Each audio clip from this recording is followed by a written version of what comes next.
I look after the control systems on board. I manage the hydraulics, electronics, and all the foil actuation. So all the control surfaces that keep the boat in the sky and keeping the sails under control. That falls into my remit. It's fundamentally a yacht race, but a bit of a departure from mainstream sailing. The America's Cup's always been on the cutting edge of technology, and the yachts are more akin to a fighter jet or a Formula One racing car, I think, these days. That element of sailing it used to be like a couple of wires measuring the wind, and now it's almost like life-critical hardware that if it fails, people get injured. And this sort of level of control and joysticks and computer control is fine in the shed, but we have to use it on the water doing 50 knots and everything's getting water blasted, and if one piece fails in the puzzle, the whole boat stops and the race is over.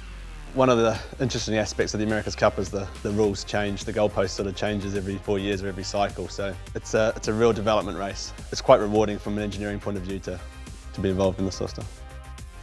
One of the features of the class rule is it's manually controlled, so the sailor's physical effort goes into driving the hydraulics. So it's up to us to make the most efficient system so that the actuators move as quick and as accurately as they can, but so the sailors can actually manage the beast that is an AC-75. So starting at the bottom, there's control systems that control the flaps on the wings. There's a control system that controls the rudder elevator at the back. And then there's a control system that controls the board arms, up and down. Main sheets, travellers, runners. I think there's something like 26 hydraulic actuators or something on the boat.